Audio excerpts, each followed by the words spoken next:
Jamii Kivu ambayo inakutangazia mubashara matangazo yake kutoka mashariki mwa Jamhuri ya Kidemokrasia ya Kongo. Msikilizaji, ni muda mzuri wa kufuata uchambuzi wetu wa habari. Uchambuzi wetu wa habari ambao unagubikwa na habari muhimu leo hii, makala ya michezo na burudani, pamoja na ripoti hizo na ripota wetu kutoka eneo tofauti. Jean Makelele Kala Jaden anashikilia dawati la mitambo. Msomaji wako wa siku ya leo, mimi ni mchumbe wa mkulima na Fatuma. Tuandamane mwanzo hadi tamati.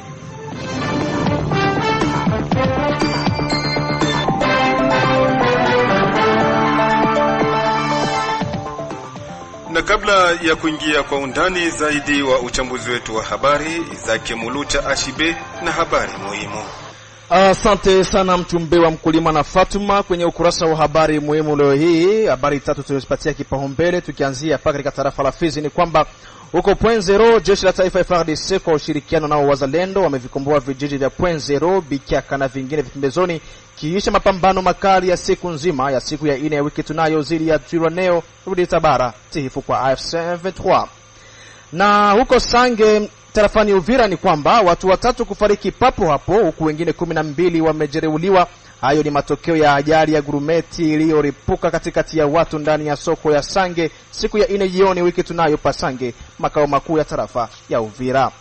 Tutamatisha ukurasa huu wa habari muhimu na habari kutoka kwa Burundi ni kwamba mamlaka nchini Burundi imesema kuwa serikali haina mpango wa kufungua mpaka wake na Jamhuri ya Kidemokrasia ya Kongo baada ya kufungwa kutokana na mapigano yanayoendelea Kivu Kusini. Ni hapo ndipo na tiananga kwenye ukurasa huu wa habari muhimu. Asante sana mwenzangu Izake Mulucha Ashibe kwa habari muhimu. Wacha sasa tuingie kwa undani wa uchambuzi wetu wa habari, tukianzia na katika mji wa Baraka ambako ni watoto 4646 wakiwemo wanawake 2357 ndio waliorozeshwa kwenye ofisi ya Etat Civil mjini Baraka kwa mwaka mzima wa 2025, idadi ambayo imetolewa na kitengo hicho kinachohusikana na kurozesha watoto mjini Baraka. Bwana Mahombi Msema, kiongozi wa kitengo hicho, amesema kuwa kuna misukosuko mingi ya kiusalama ambayo ilitokea katika mwaka wa 2025, hasa awamu ya mwisho, na kupelekea wazazi wengi kutokupeleka watoto wao ili waorozeshwe. Mahombi Msema mbele ya maika mwenzetu Safari Dilu Alimasi. Kiangalia idadi ya watoto waliozaliwa na kuorozeshwa kwenye ofisi ya Etat Civil, watoto wanaume tuliorozesha watoto 2289 na watoto wanamke tuliorozesha watoto 2357. Kwa ujumla tuliorozesha watoto wote kwa ujumla watoto 4646. Hii ndio jumla ya watoto wote ambao tuliwaorozesha katika mwaka wote ambao ulipita, mwaka wa 2025. Ndugu mtangazaji, katika trimestre ya 4 tulijikuta tunashuka kidogo paraporo ya trimestre zingine. Tukiangalia ilikuwa inakuwa inapanda idadi, lakini kufika trimestre ya 4 kufuatana na usalama mdogo idadi ilishuka kabisa. Haya basi, tunaweza kutoa wito kwenye kwa watu wote wenye kuishi ndani ya jiji la Baraka kana kwamba ofisi yetu ya Etat Civil inafungua kila siku na tunatumika kama kawaida. Watoto wanaorozeshwa bure kuanza siku 0 mpaka siku 19 kufuatana na sheria yetu ya Kongo kwa article yake ya 116. Orozeshaji wa watoto inafanyika bure bila pesa yoyote ndani ya hizi siku ambazo ninataja hapa. Mwishowe Mahombi Msema anaonesha hapa hatua za wazazi wa watoto wanatakiwa kuzifanya ikiwa watoto wao wamepitisha siku 90 zinazotolewa na serikali kwa ajili ya kupata vitambulisho kwa bure. Mahombi Msema amerejea mara tena. Ndiyo, sheria ni kusema sheria ilitayarisha kila kitu na ikamaliza. Sisi tunatimiza tu. Sheria inakuambia kwa artikli yake ya 116 kwamba wakati mtoto anazaliwa mpaka siku 19 ni sharti aje aorozeshwe bure bila pesa. Ni kusema vile vile sheria inajua kwamba wakati mtoto anapitisha anakuwa na siku 91 na 2 inaendelea mpaka miaka mamia, ni sharti yule mtu akuje vile vile apate kitambulisho. Kuko ma procedure yenye anapaswa kutimiza ya sheria. Anapaswa kufanya nini? Anapaswa kuonana na tribunal. Anafika pale ku tribunal, anafanya ombi ya kupata kile kitambulisho kutokana na uhitaji ambao upo. Wakati anafanya hiyo ombi, anasambishwa kupitia yeye au kupitia msemaji wake, tunaweza kuwaita ba defenseur judiciaire au avocat. Wakati anapita mwa ile procedure, anasamba, banamfanyizia document banaita ordonnance, acte de naissance au jugement supplétif d'acte de naissance. Inafuatana na miaka, mtoto anaweza kupata ile ordonnance, mkubwa anapata jugement supplétif. Unaona sasa pale inakuwa ni mambo ya amande yenye atalipa kule mapenalite. Voilà, kule wakati anamaliza anakuja sasa huku. Anakuja huku tunamuingiza mkitabu kupitia ile ruhusa ambayo tunapata kutoka kule ku tribunal. Hiyo ni kwa ufupi ambao tunaifanya. Wakati anakuja, anafika hapa, atalipa penalty kidogo na tunamuingiza ndani ya kitabu, anapata hiyo kitambulisho kama kawaida. Na kama ulivyojuzwa huko kwenye nyanja za juu ya tarafa la Fizi, maeneo ya Point Zero, ni kwamba jeshi la Jamhuri ya Kidemokrasia ya Kongo kwa ushirikiano nao wazalendo wamevikomboa vijiji vya Point Zero, Bikyaka na vingine vya pembezoni kisha mapambano makali ya siku nzima ya siku ya 4 ya wiki tunayo zidi ya Twigwaneo Redi Tabara tiifu kwa M23. Kwa mujibu wa mmoja kati ya viongozi wa shirika la raia eneo hilo, amesema kuwa kwenye mapambano hayo kuna kuwa pia baadhi ya vikosi vya Twigwaneo walioshikwa mateka nao jeshi la taifa FRDC katika maeneo hayo. Inosali ni kiongozi wa shirika la raia, anaeleza yafuatayo. Ni hapo jana ambayo milio ya masasi yalipamba moto katika eneo zetu za nyanza za juu huku Point Zero, Bichaka, ambapo jeshi letu la taifa pamoja na wazalendo waliendelea kushambulia adui, na Mungu wetu wa mbinguni ambayo wakongomani wanaendelea kumuomba kabisa wakafaulu kukamata kijiji kile cha Point Zero. Na kama ndisi duru zetu za habari zinazosema kuna vijana wengi ambao wamekamatiwa katika hiyo afratuma ya hapo jana, ndio habari ambao tunayo. Tukiachana na habari za maeneo ya huko Point Zero, tuangazie katikati mwa mji wa Uvira. Ni kwamba msafara mkubwa ukiwemo Generali Kashindi Dunia Fabien wa jimbo la 33 la kijeshi, mashirika ya kiraia na tabaka zingine zimeendesha ziara ya kutembelea baadhi ya familia za wahanga wa majanga tofauti ndani ya mji wa Uvira siku ya 4 ya wiki tunayo. Bibukuru Tantini Aldama na ripoti kamili ndani ya studio. Akizungumza na Mafikiri Mashimango, coordinator wa shirika jipya la raia kusini mwa jimbo hili, amesema kuweka uhusiano kati ya kiongozi huyo wa kijeshi na raia ni miongoni pia mwa ziara hiyo. Mafikiri Mashimango anaeleza. Ifadi Santa tanke coordination provinciale de la nouvelle civile na commandant région de la 33e région militaire, donc le général Dunia Fabien, na tulifanya descente sur les familles victimes. Maintenant c'était le moment que le commandant région kwenda kurencontrer les familles victimes. Donc la descente ilikuwa na des objectifs wanajuari. Waraia na ile kwamba ya kwanza c'était de se rapprocher avec la population. Donc unakutana kwamba le commandant région depuis qu'il alifika hapa alikuwa bado ya kutana ingia mkata tafuta bodaboda za vile ya Uvira, na tunawaza tutaifanya meme mu partie ya territoire ya Uvira pour quand même apprendre connaissance aongee na raia mafasi tafuta. D'abord c'était le premier objectif. Deuxième objectif c'était effectivement pour descendre sur le terrain, rencontrer les familles victimes. Unajua kwamba papa mafamilia ilifisha watu yapo suite aussi na kwa M23 ilifanya pako mafamilia ilikuwa victime effectivement suivi na vandalisme na watu fulani. C'est comme ça que na tukaongea na watu akawassiste effectivement palikuwa quelque chose comme enveloppe palikuwa na quelque famille. Là je profite kupana message sur CD pour kwamba compte tenu des moyens wangiona kila batu on a ciblé seulement quelques familles, notamment c'était toutes les familles confondues, notamment palikuwa Banyamulenge, palikuwa Bafuliru, palikuwa Barega, palikuwa Bavembe, palikuwa Bavira, etc. Donc c'est ces quelques familles en termes de représentativité à ville ya Uvira parce que 3 communautés ilikuwa touchées. Voilà kazi ilifanyika jana.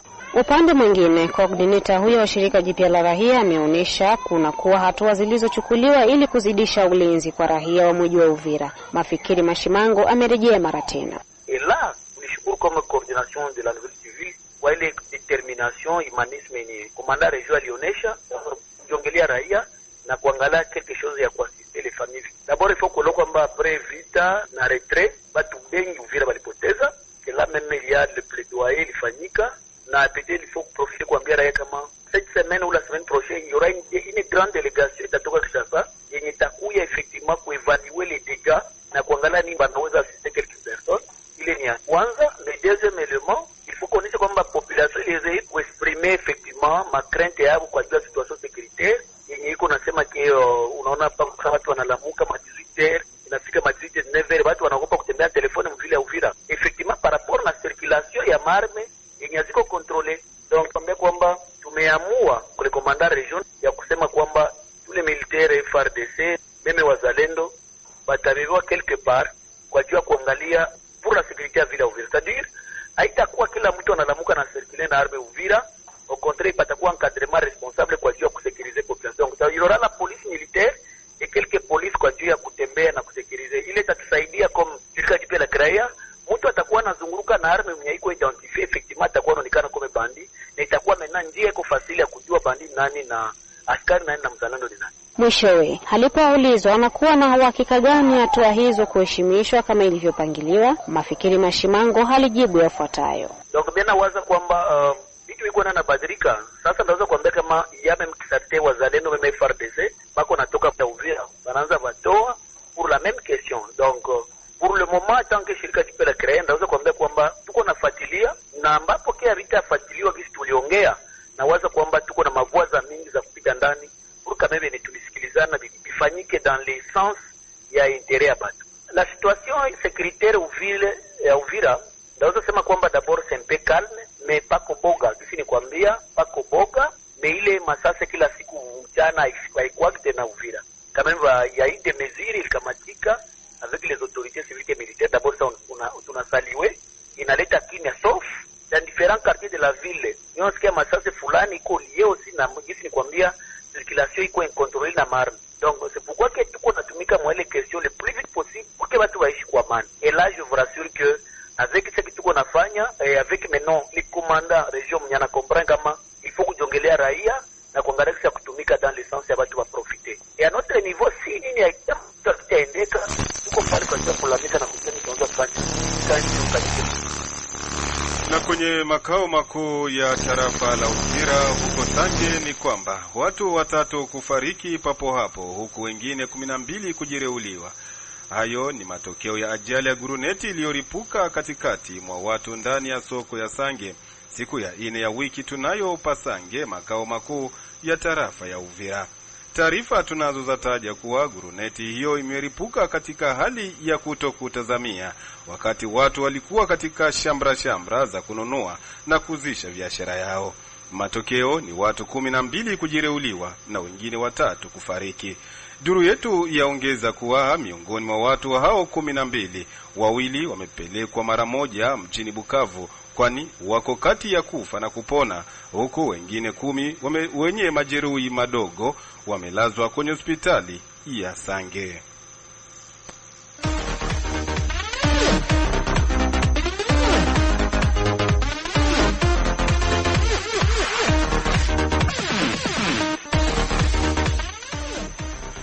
Na kwenye habari za michezo ni kwamba klabu ya Tupuisa Mazembe imefurusha kocha wake Lamine Ndiaye na makamu wake kisha klabu hiyo ya Lubumbashi kuendelea kuonesha matokeo mabaya. Zaidi kwenye habari za michezo, Tangomari Makilele Uzit, karibu.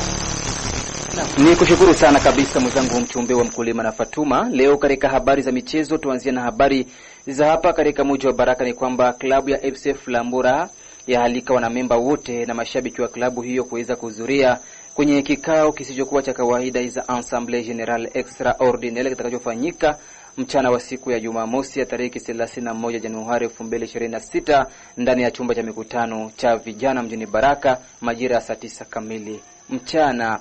Abicha Kubota Chujongonda ni katibu makamu tena msemaji wa klabu ya FC Flambura amesema Ninapenda kutanguliza kuambia diaspora ya FC Flambora na wakaaji wote wa jiji la Baraka na tarafa la Fizi, mnamo tariki 31 au le 31 janvier 2026 na 13h tutakuwa na assemblée générale extraordinaire. Yani ni mkutano wa kwanza ambapo ni wa maajabu kwa sababu haijawahi kufanyika. Ni hiyo tunahomba yeyote anajua kwamba ni mwana kamati, mambre wa Flambo, fane wa Flambo, diaspora mwenye iko nje na ndani, tunawahitaji nguvu zenu, mutuunge mkono ili hii evenema ya Assemblée Générale yetu ya kwanza ya timu ya FC Flambora mwa ile 31 janvier 2026 ya 13h kusale ya jeunesse ni pale karibu ya mairie. Ndipo hapo tunakaribisha watu wote ili waje wasikilize nini mipangilio ya timu ya FC Flambora, nini kamati ambapo inapangilia kwa kubeba timu. Kwa hiyo ni ile tunaalika wengi na kusema kwamba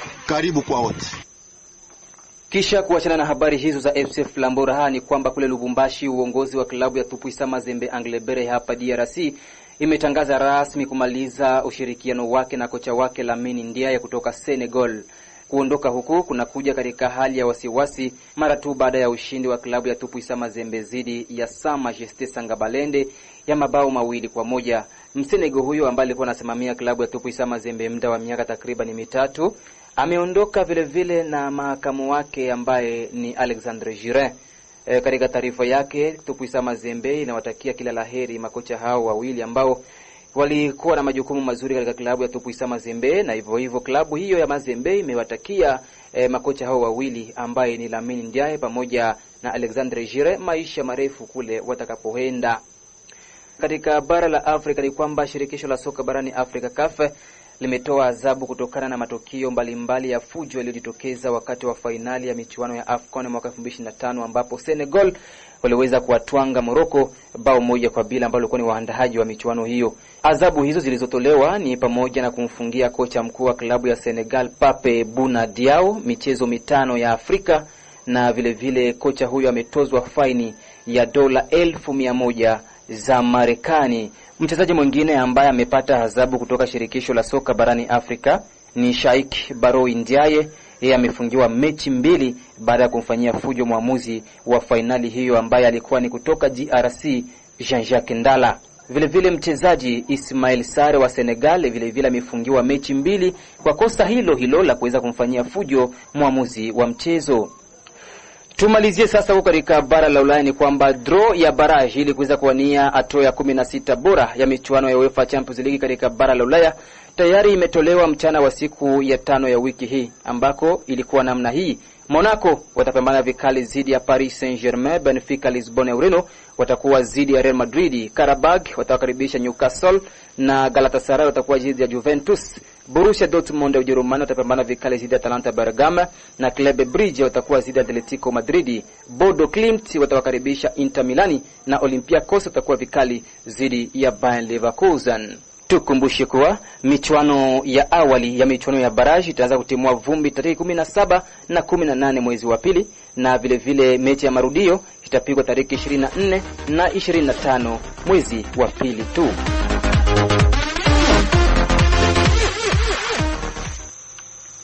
Shukran sana mwenzangu Omari Makelele Ozil kwa habari zako hizo za michezo. Msikilizaji, kama ndo bado umekuja kujiunga nasi, unaendelea kufuata uchambuzi wetu wa habari unaokujia moja kwa moja kutoka kwenye studio za redio ya kijamii Kivu kwenye masafa yetu ya 93.0 FM.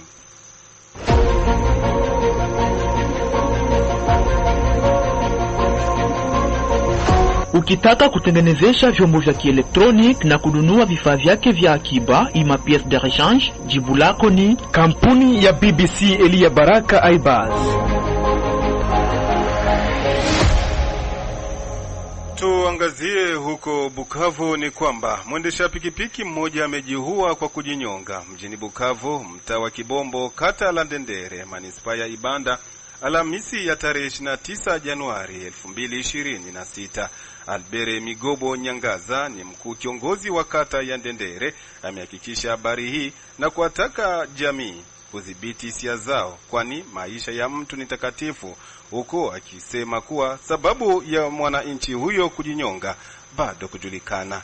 Albert Migobo, mkuu kiongozi wa kata la Ndendere, amezungumza na mwenzetu Lize Busane Lucien na kueleza yafuatayo. Ndiyo, tunapenda kusema pole sana kwa jamaa ya Heritier Magala ambayo inapoteza mtoto wetu wa miaka 13. Mtoto ni motar na alikuja nyumbani jana akitoka kufanya kazi yake, akirudia nyumbani akiwa na huzuni na watu waliujiuliza sasa ni nini, na kisha akaenda kulala. Lakini mwisho wa saa za mchana wanakutana kama waliona hakulamuka, ndio wanaenda angalia, wanakutana anajitia kamba shingoni, na ile ni huzuni. Tunatoa kutoa pole kwa jamaa la Magala. Tunatoa pole kwa population yote ya quartier Ndendere na kuambia population kama hatukomprendre pourquoi watu wanaoweza kuwa wanajimalizia maisha kama vile. Wajue kama inaweza kuwa solution, ndio kitu ambacho kinatokea leo, yawezekana kesho itakuwa mzuri. Tuwe resilient, tusikie kama mambo mengi tusikwe tunakamata zile madesizio za ngufu za kujiua wala kuua mwingine sababu ya kitu fulani wa kimoja wala kingine. Ni ile ndio nilipenda tu kuambia population yetu, papa journalist. Asante. Na kabla hatujajelekeza huko Burundi, tuangazie habari hizi za hapa nchini. Huko Kinshasa ni kuwa Rais wa Jamhuri ya Kidemokrasia ya Kongo Felix Antoine Tshisekedi amewapokea Alhamisi hii ya tarehe 29 Januari 2026 mjini Kinshasa wawezeshaji wa Umoja wa Afrika, ambako lengo la ujio hao ni kutafuta upya upatanishi wa kikanda.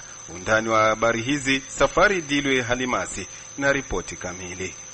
Naam, Rais Felix Antoine Tshisekedi amepokea katika makao ya Umoja wa Afrika ujumbe wa jopo la wawezeshaji wa Umoja wa Afrika katika muktadha wa juhudi za kidiplomasia zinazoendelea za kuhimiza amani nchini Jamhuri ya Kidemokrasia ya Kongo na katika eneo la Maziwa Makuu. Mazungumzo yalihusu juhudi za upatanishi zinazolenga kumaliza ghasia hususan mashariki mwa nchi. Tuko katika ziara, tunawasikiliza wote na kuangalia nini kinaweza kufanywa kwa ajili ya ustawi wa wananchi hawa ambao wamekuwa wakiteseka kwa miongo kadhaa.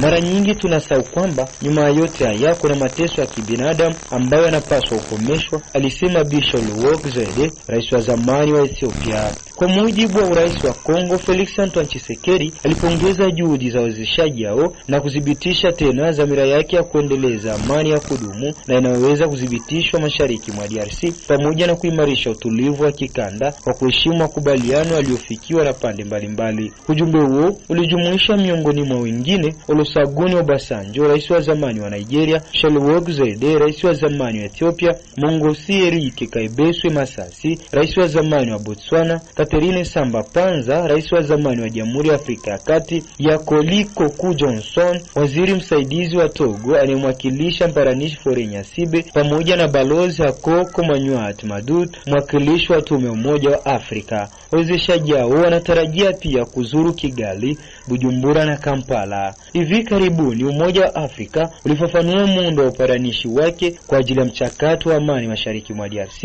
kufuatia mkutano wa ngazi ya juu uliofanyika tarehe 16 na 17 Januari huko Lomé, kulingana na waraka uliosoma kwenye Actualite.cd. Upatanishi huo uko chini ya uongozi wa rais wa Togo Faure Nyasibe, aliyeteuliwa kwa mpatanishi wa Umoja wa Afrika, na unaungwa mkono na timu kutoka Togo inajumuisha Wizara ya Mambo ya Nje na ofisi ya urais.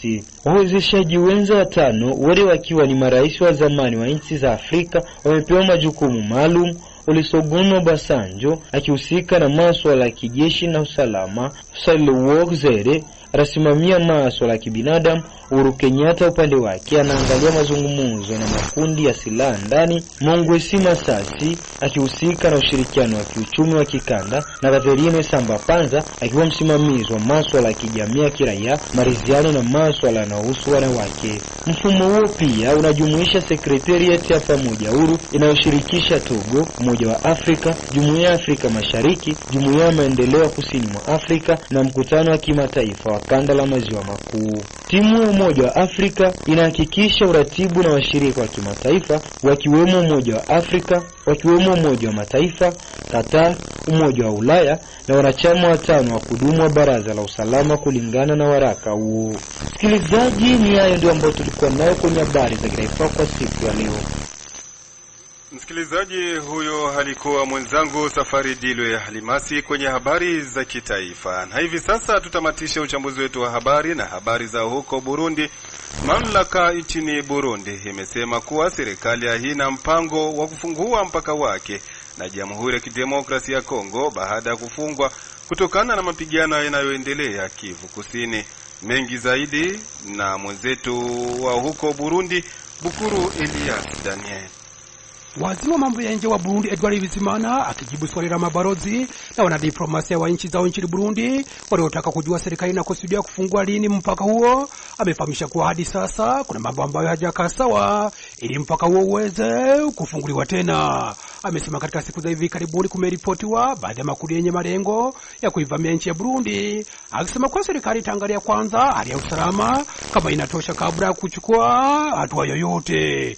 Ingene ibintu byifashe haba kujya muri Kongo canke ku mpunzi ziri ngaha mu Burundi, twari twasavye tuvuga tuti abantu bafashe kutokana na hali jinsi ilivyo nchini Kongo na wakimbizi pia waliopo nchini Burundi. Tumekuwa tumetoa wito na kuhimiza katika kuomba msaada ya kuwasaidia wakimbizi, ingawa fedha hazijatosha, lakini tulifanikiwa kukusanya kiasi cha dola kati ya milioni 6 na 7 wakati zilikuwa zinahitajika chini ya dola milioni 30 za Kimarekani. Safari ni ndefu kwa sababu wanahitaji mambo mbalimbali ya kuwasaidia kujikimu, hasa chakula, maji pamoja na matibabu. Na kuhusiana kufunguliwa kwa mipaka, tutaangalia kwanza hali ya usalama jinsi ilivyo. Na itakumbuka kuwa hivi karibuni kuna makundi ambayo yalitaka kuivamia nchi, hasa makundi ya waasi waliojitawala FNL pamoja na M23. Kufungua mpaka alafu baadaye ukafunga tena inakuwa sio vizuri. Sisi tunapenda wa Kongo warudi kwao, lakini upande wa Burundi kuna kitu ambacho bado hakijakaa sawa ili mpaka uweze kufunguliwa. Umuntu yobakoze twebwe turifuza ko abo bakongomani bosubira iwabo bagasubira mu vyabo, ariko twebwe ku bice cy'u Burundi tuvuga tuti hari bitaragenda neza kugira ngo izo mbibe zugururwe. Wiki kadhaa zilizopita serikali ya Kongo kupitia kwa waziri wa masuala ya jamii Eva Bazaiba alifanya ziara ya dharura ya saa chache nchini Burundi, ambapo alikutana na wakimbizi kuwapa pole na kuwapa ujumbe wa matumaini. Zaidi ya wakimbizi 250,000 walikimbilia nchini Burundi na zaidi ya 100,000 nchini Tanzania, wote wakitokea Jamhuri ya Kidemokrasia ya Kongo, wakivuka mipaka baada ya mapigano kutoka kwa waasi wa M23 dhidi ya jeshi la Kongo FARDC pamoja na wanamgambo na raia wenye hasira wanaopania kuilinda nchi yao kama wazalendo. Tayari zaidi ya wakimbizi 105 wanaripotiwa kufariki dunia kutokana na magonjwa ya kuahirisha pamoja na njaa. Nikiripoti kwa niaba ya Radio Kivu Baraka kutoka nchini Burundi, Bukuru Elias Danieli. Na kupitia ripoti ya mwenzetu Bukuru Elias Daniel kutoka huko Burundi, ndipo kabisa tumetia nukta kwa uchambuzi wetu wa habari katika siku ya leo. Shukrani kwako msikilizaji kwa kutufuata mwanzo hadi tamati, bila kusahau waandishi wenzangu waliokusanya uchambuzi huu, na bila kumweka kando Jama Kilele Kala Jaden alikuwepo kwenye dawati la mitambo. Jina langu Mchumbe wa Mkulima na Fatuma. Endelea kusikiliza matangazo yetu hadi tamati.